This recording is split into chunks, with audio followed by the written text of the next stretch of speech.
Silence by Tom Brodkin. There is a peace at sunrise that surpasses all understanding. It's a renewal, a feeling that anything is possible. I'd like to say I drag myself from the comfort of my bed every day to enjoy sunrise's splendor, but you wouldn't believe me and I would be lying.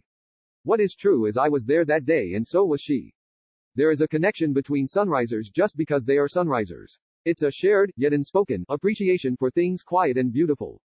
That might explain why I was immediately drawn to her, but I know it wasn't just because of the earliness of the morning. Delilah, you see, would have attracted me no matter the time of day. The first time I saw her I was sitting there, at my favorite secret spot, overlooking Lake Quinault.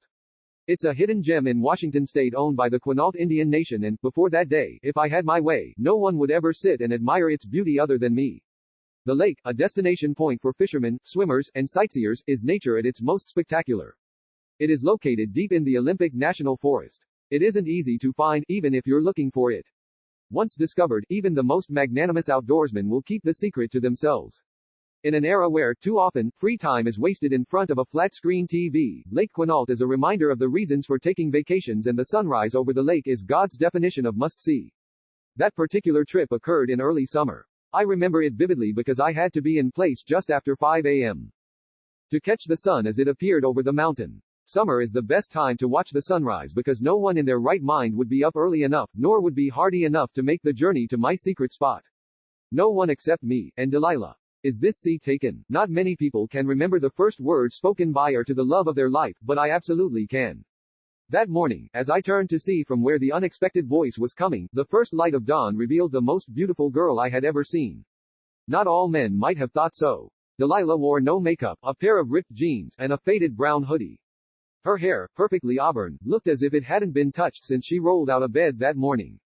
It was obvious she had made no effort to look beautiful, and yet she had an inner spark that couldn't be hidden. Not by tattered jeans or a faded hoodie. Something changed that first moment I saw her. I changed. I had spent years guarding my secret spot, and now, surprisingly, unexpectedly, delightfully, I wanted nothing more than to share my sunrise with her. I, unfortunately, was not born a poet, and as such the most romantic thing I could think of in response to her inquiry was, "It's a free country."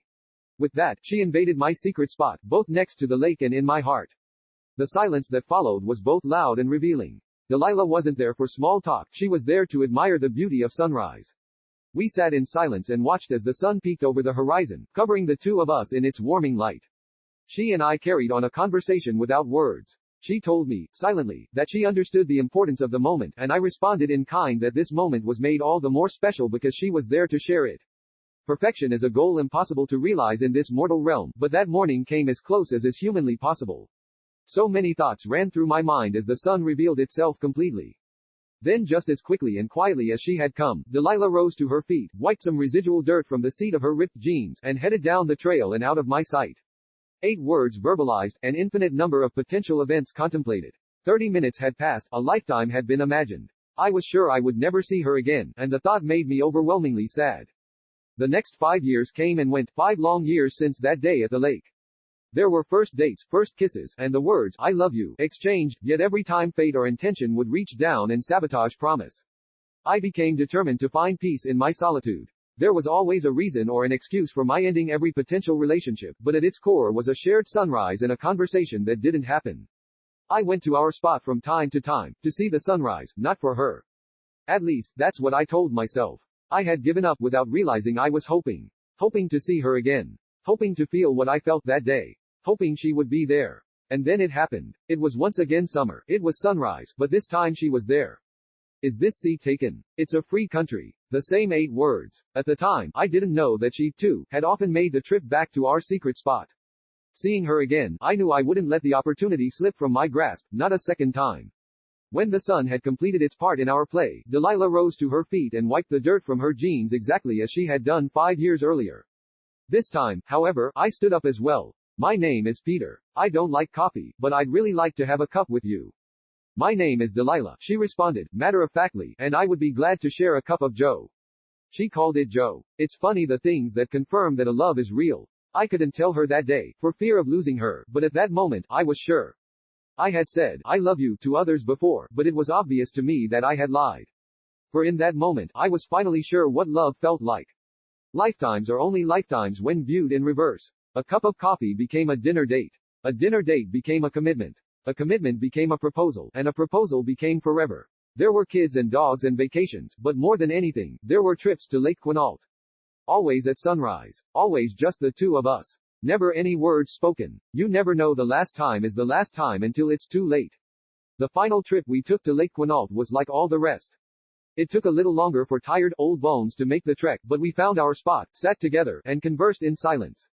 The sun, unaffected by time, rose as perfectly as always, but Delilah rose only with my help. Would you like to share a cup of joe? She knew I did. She knew sitting next to her pretending to like coffee was my greatest pleasure. She also knew she would never come back to see another sunrise, even though I was too stubborn to admit it to myself.